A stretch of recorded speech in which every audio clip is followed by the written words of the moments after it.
اسی لیے 2 قول ذکر کر کے میں اس بات کو ختم کروں گا، پھر آگے ہم اگلے درس میں کچھ باتیں دیکھیں گے۔ ایک ہی قول بتاتا ہوں، پھر انشاءاللہ ہم اگلے درس میں دیکھیں گے۔ امام احمد ابن حنبل رحمۃ اللہ علیہ فرماتے ہیں، اور امام اللالکائی نے اپنی کتاب شرح اصول اعتقاد اہل سنت والجماعہ میں اس کو ذکر کیا ہے، جلد 1 صفحہ نمبر 176 پر۔ امام احمد کیا کہتے ہیں؟ اور امام احمد کے بارے میں سبھی جانتے ہیں کہ امام احمد کو امام اہل سنت والجماعہ کہا جاتا ہے، یہ اہل سنت والجماعت کے امام ہیں۔ امام احمد ابن حنبل کہتے ہیں اصول السنت عندنا، سنت کے اصول ہمارے نزدیک کیا ہے؟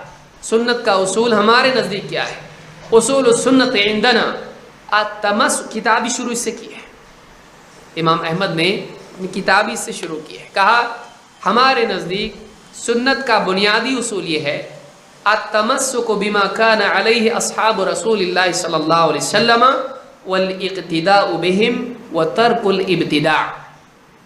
کہتے ہیں ہمارے نزدیک سنت کی بنیاد یہ ہے، اصول اصل کے معنی کیا ہوتے ہیں؟ جڑ۔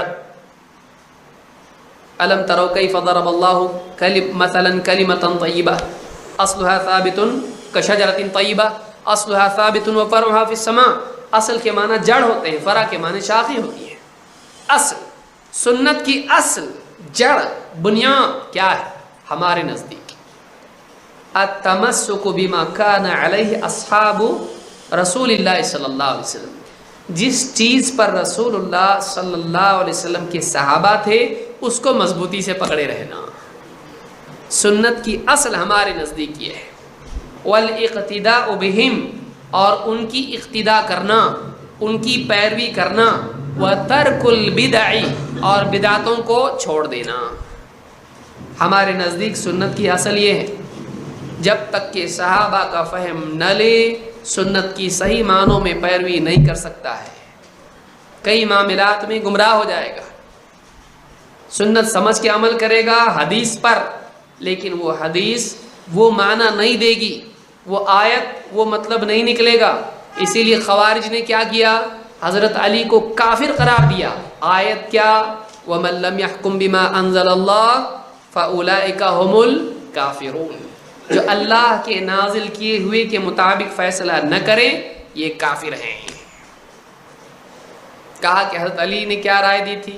ہماری طرف سے فلاں اور حضرت معاویہ کی طرف سے فلاں ہو جائیں، یہ 2 آدمی مل کے جو ہے بیٹھیں اور پھر فیصلہ کریں، جھگڑا ختم کریں۔ خوارج نے کہا ایسے کیسے ہو سکتا؟ خلافت کا معاملہ دین کا ہے، اور حضرت علی کہہ رہے ہیں کہ دونوں میں صلح کے لیے آدمی بیٹھیں، یہ آدمی کیسے طے کر سکتے ہیں؟ اللہ نے جو نازل کیا ہے، اللہ تعالیٰ ان الحکم الا للہ، فیصلہ کرنے والا تو اللہ ہے، خلافت کا معاملہ تو شرعی ہے اور وہ اللہ ہی طے کرے گا۔ لوگ کون ہوتے ہیں؟ اور انسانوں کو حکم بنانے والا اللہ کی بجائے حکم بنا رہا ہے انسانوں کو، تو یہ شرک ہے، یہ کفر ہے۔ حضرت علی کافر ہے، نعوذ باللہ،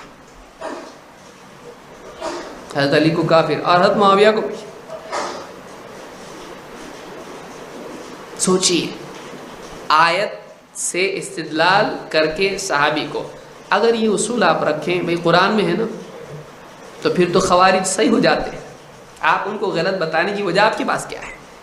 خارجیوں نے حضرت علی کے حکم طے کرنے کی وجہ سے ان کو کافر قرار دیا۔ آپ یہ بتلائیں کہ انہوں نے قرآن سے استدلال کیا، تو پھر قرآن کی بنیاد پر وہ صحیح کیوں نہیں؟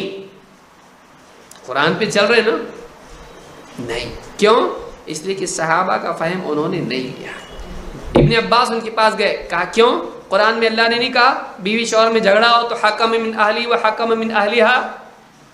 اللہ نے نہیں بتایا کہ اگر بیوی شوہر میں معاملہ حل نہ ہوتا نظر آئے تو پھر اس میں سے حکم اور اس میں سے حکم اللہ نے خود کہا، پھر یہ حکم کے بعد شرک مشرک کیوں نہیں ہوئے؟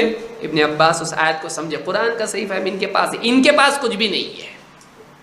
لہذا قرآن کو تجوید سے پڑھنے والا اور کثرت سے اس کی استدلال کرنے والا حق پر ہو ضروری نہیں، قرآن کا مفسر ہو کے دنیا میں مشہور ہونے والا ضروری نہیں ہے، اس کا فہم صحیح ہونا چاہیے۔ کثرت کلام ایک انسان کو اہل حق میں سے نہیں بناتا ہے، قوت کلام سے ایک آدمی طاقت سے بولنے سے حق والا نہیں بنتا ہے۔ اس کا استدلال کیا ہے؟ اس کے پاس صحابہ کا فہم ہے کیا نہیں ہے؟ لہٰذا یہ بہت اہم نقطہ ہے جس کو سمجھنا ضروری ہے۔ اللہ تعالی ہم کو صحیح سمجھ عطا فرمائیں اور قرآن و سنت کے سمجھنے میں محتاط ہونے والا بنائیں۔ انشاءاللہ یہ ساری چیزیں جو اصول ہمارے ہیں، سلفی منہج کے جو اصول ہیں، ایک ایک کر کے ان کو ہم دیکھتے چلے جائیں گے، اور ان کے ضمن میں جو دلائل اس کے ہیں، چونکہ یہ اقوال ہیں، آپ کو جو نوٹس دیے گئے ہیں اس میں تفصیل نہیں ہے، یہ سارے دلائل سوچ کے آپ بولیں گے اس میں تو ساری دلیلیں آ رہی ہیں، پہلے اس میں تو کچھ بھی نہیں تھا۔ انشاءاللہ ہم لوگ یہاں پر وہ سارے دلائل اگلے ہفتے کوشش کریں گے کہ انشاءاللہ ہمارے سامنے وہ آئیں، اور وہ نوٹ بھی کرنا آسان ہوگا لوگوں کے لیے۔ یہ جو دروس ہیں بہت اہم ہیں، اور بہت سو کو ابھی محسوس ہو رہا ہوگا کہ یہ چیز سمجھنا بہت ضروری ہے، ورنہ بہت ممکن ہے کہ آدمی کسی چیز کو دین سمجھے اور دین نہ ہو۔ کتنا افسوس ہوگا انسان کو قیامت کے دن کہ وہ یہ سمجھتا تھا کہ جس پر میں ہوں وہ دین ہے، لیکن وہ دین نہیں تھا۔ کیا خارجیوں کو محسوس نہیں ہوگا قیامت کے دن، جن کو قتل کر دیا حضرت علی رضی اللہ تعالیٰ اور صحابہ نے مل کے؟ وہ تو لڑ رہے تھے اس بنیاد پر کہ ہم حق پر ہیں، لیکن ان کو قتل کیا گیا اور وہ اپنے قتل ہونے والے کو شہید مانتے تھے، اور حضرت علی کو کافر مانتے تھے۔ کفار کے ہاتھوں شہید ہونے والا اللہ کے نزدیک بہت بڑا شہید ہے، وہ ایسا مانتے تھے۔ قیامت کے دن معلوم پڑے گا یہ لوگ گمراہ تھے۔ اس وقت کتنا بڑا ہارٹ اٹیک آئے گا انسان کو، لیکن مرے گا نہیں آدمی۔ کتنا بڑا صدمہ ہوگا کہ قیامت کے دن آدمی سوچے گا میں جس چیز کو صحیح سمجھتا رہا اس کے لیے اپنی جان دی میں نے، وہ صحیح نہیں تھا۔ ضروری نہیں کہ کسی چیز کے لیے آدمی جان دے اور وہ صحیح بھی ہو، تیری قربانی سے تیرا مقصد صحیح نہیں ہوتا، اس کو یاد رکھیے جملہ ہے۔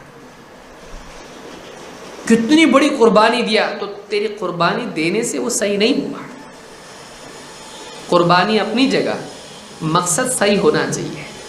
پھر چاہے تو قربانی نہ بھی دے تو وہ چیز صحیح ہے، لیکن تو بہت بڑی قربانی کسی چیز کے لیے دے تو وہ صحیح ہو جاتی ہے، ایسا نہیں۔ کنڈے کرنے کے لیے میں پوری جائیداد میں نے خرچ کر کے کنڈے کیا تو تیرا کنڈا صحیح ہو جائے گا اس سے؟ نہیں۔ تیری قربانی تیرے عمل کو صحیح نہیں کرتی ہے، تیرے مقصد کو صحیح نہیں کرتی ہے۔ لہٰذا بہت سارے لوگ جہالت میں قربانیوں کا تذکرہ کر کے، دیکھیے اکثر گمراہ فرقوں کا طریقہ یہ ملے گا آپ کو، وہ قربانیوں کا تذکرہ کریں، کتنی قربانی دی، ٹھیک ہے، کس چیز کے لیے قربانی دی؟ اگر وہ صحیح ہے تو تیری قربانی قابل قبول ہے، لیکن تیری قربانی سے تیرا مقصد صحیح ہو جاتا نہیں ہے۔ فلانی لڑکی کو چھیڑنے کے لیے بہت قربانی دی میں نے، کہاں سے کودا، کہاں راتوں کو جاگا، روڈ پہ چوک میں کھڑا رہا، ہاں کیا کیا، تیرا مقصد غلط ہے۔